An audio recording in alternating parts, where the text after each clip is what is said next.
In a psychologist's office, teenage boy Max says he wishes he could just be normal, but this is impossible. The reason why his whole face is covered in bandages is that he was born with a face so amazingly beautiful that it kills anyone that sees it. At least it isn't a painful death, since they usually are happy to have seen his pretty face. Max shares the story of his birth, explaining he killed the nurses and the doctor of the hospital that saw his face, but luckily his parents are immune to their son's beauty. The studies made that day revealed that his face is so beautiful that it causes a surge in hormones that immediately ends a person's life. For this reason, the family had to move to a small town and take as many precautions as possible, like deciding to homeschool Max to protect him and the other kids. Unfortunately, this resulted in Max growing up lonely and very sheltered. He's also awkward when interacting with people. His hobby is unusual too. He likes to do embroidery. The psychologist doesn't believe the story and forces Max to reveal his face. Suddenly, Max's parents hear a strange noise coming from the psychologist's office. When they rush inside, they find Max putting on his bandages again and the psychologist dead on the floor. Soon the police show up and warn the parents that they can't keep ignoring these deaths as accidents, so Max should be more careful or he'll end up in jail.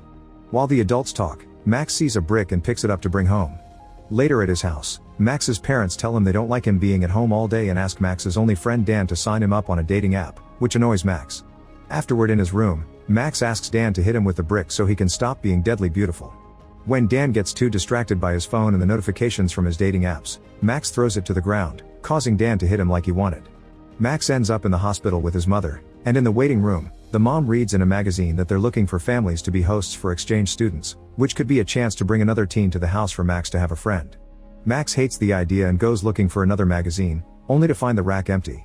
A girl named Alex has the last magazine and decides to share it with him, prompting the two teens to chat for a while before Max is called by the doctor.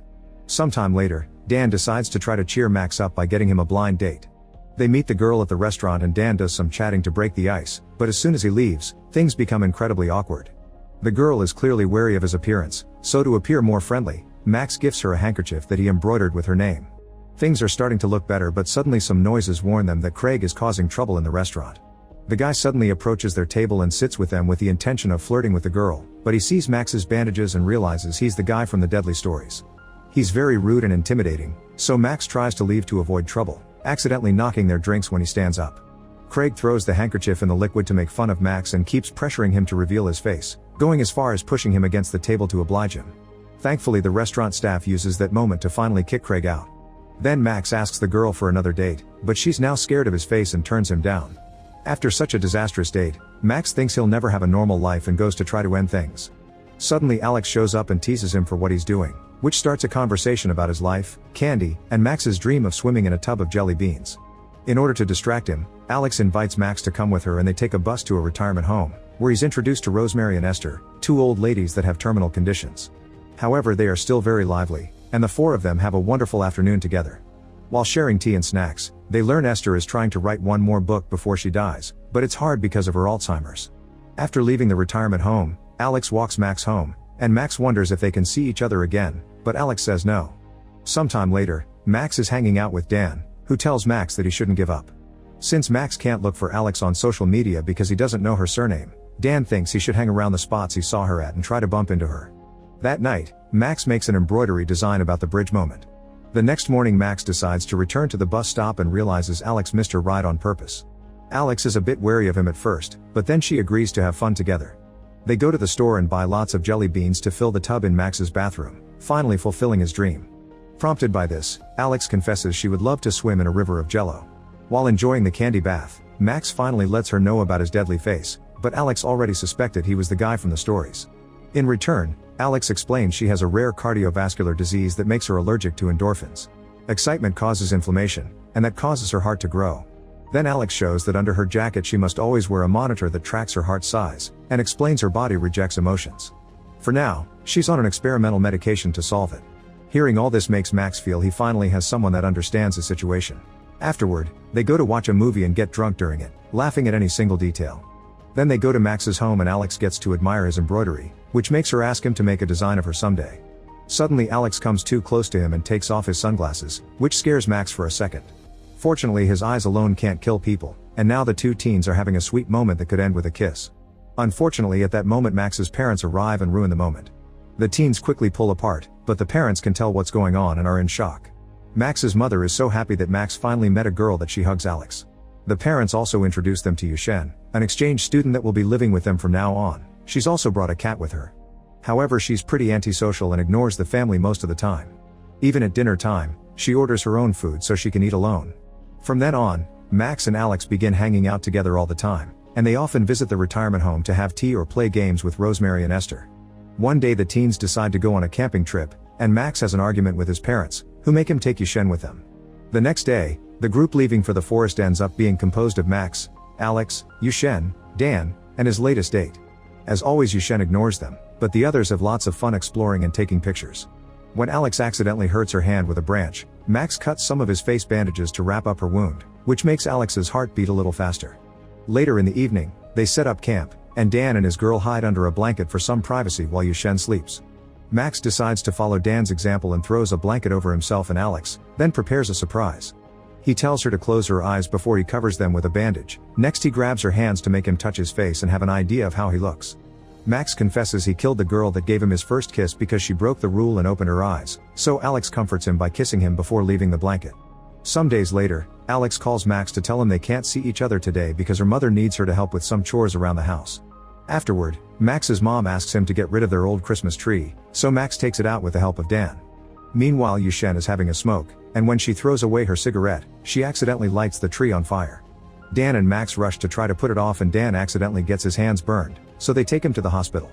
Once Dan has had his hands taken care of, the boys try to leave, only to bump into Alex and her mom. It turns out Alex lied and she's been here all day. The boys try to introduce themselves, but Alex tells her mom that they're just co-workers from the retirement home and they leave without another word. The next day, Max goes shopping with his dad and wonders how he can tell if he's in love. The dad tells him he knows his son likes Alex, but it may not be obvious to her, so he should tell her directly. In the afternoon, Alex and Max hang out again, and Alex explains she had to lie yesterday because her mother doesn't like her having friends, thinking too much excitement may kill her. Her mother only approves of the retirement home because it's a boring place. Afterward they visit the retirement home and are devastated to learn that Rosemary is dying. They visit her in her room and discover she's being kept alive by machines, which disgusts Alex because she thinks people should be allowed to die with dignity. She asks Max to show his face to Rosemary so she can die in peace, and when Max refuses, so Alex leaves alone. Thinking about how Rosemary is suffering, Max changes his mind and returns to the room, where he calls Rosemary's name. As she opens her eyes, he starts removing his bandages, and Rosemary realizes what's happening so she never stops him, dying with a soft smile on her face. After this incident, Alex stops answering Max's messages, and he doesn't know what to do.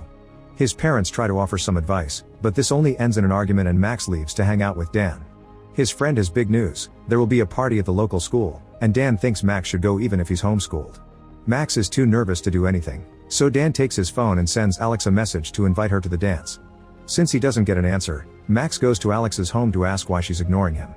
Alex confesses that the experimental medicine isn't working, and her heart keeps growing larger and larger. They argue over the fact she's been pushing him away, but Max stays supportive, and Alex finally accepts to go to the dance with him. On the day of the party, Alex shows up with two funny costumes she got from the adult store. She'll be going as a maid, and for Max she got a dog mask and a horn so he can be a horn dog. When they arrive at the school, they have lots of fun dancing and flirting together. At first the music is fast and catchy, but then it changes into a slow romantic tune that brings them closer. This intense moment makes Alex's heart start beating dangerously fast and it makes her nose bleed, so she rushes out to take care of it. While Max waits, he hangs out with Dan and his date, but the moment is interrupted when Craig comes over to bother them. He's jealous that Dan is dating his ex and wants revenge for what happened at the restaurant, so while his friends grab Dan, Craig grabs Max and takes off his mask, which immediately kills Dan's date. People start panicking while the police arrive to arrest Max, putting a bag over his head. On his way out, he notices Alex is being taken away by an ambulance. That night Max is kept in a cell. The next morning Max is freed and he goes to the hospital where Alex's mom hugs him to share the pain.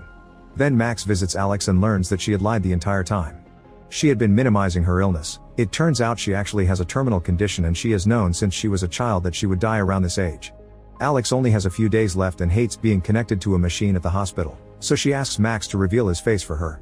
Max refuses because he doesn't want to see her die and snaps at her, explaining he's watched people die all his life and it's taken a toll on him. Then he leaves, refusing to hear her any longer. When Max gets home, he feels so upset that he uses the brick to get plastic surgery, but his parents immediately come to stop him. They hold him while he has a breakdown, but when the bandages slip down, he accidentally kills Yushen's cat. In the following days, Max ignores all of Alex's messages. Sometime later, Max joins Dan to pay their respects for the dead girl. Dan is grieving, yet he still takes a moment to scold Max for ignoring Alex, making him see that he'll miss the chance to say goodbye. The next day Max visits Alex at the hospital and covers the wall with his embroidery as a way to apologize. He also shows her he made a design of her. Alex's condition is getting worse, so Max lies down next to Alex and removes his bandages. Then they close their eyes as they share a kiss, expecting the worst to happen. When Max opens his eyes, he's shocked to see Alex is still alive. However, she's so incredibly happy about finally seeing the real Max that her heart can't take it and she still dies. At least she has a smile on her face as she remembers all the time she spent with Max. Later, Max attends Alex's funeral, feeling completely devastated by the loss of the only girl that ever cared for him. Afterward he goes to the bridge, bringing an envelope with Alex's name on it. Inside the envelope he puts Jello powder, then he throws it into the river so Alex's dream can come true. After Alex's death, Max returns to therapy and begins honoring the things Alex has taught him. He continues to visit the retirement home to keep Esther company, and the police free him and Craig of all charges because the death of the girl was seen as a natural cause. This case becomes famous though, and Max begins getting lots of letters from dying people asking for his help. Max begins understanding that death sometimes is necessary, and he begins visiting the people that write him in order to help them reach peace with a painless death. Max also discovers that Alex didn't die because true love gave her immunity, which is also the reason why his parents never died either. Since Dan is Max's one true friend, Max can start hanging out with him without wearing the bandages. However, he needs to be careful because one day he forgets his face is uncovered and opens the door, accidentally killing a visiting Craig. Make sure to subscribe and turn on notifications so you can watch more videos like this. Thanks for watching.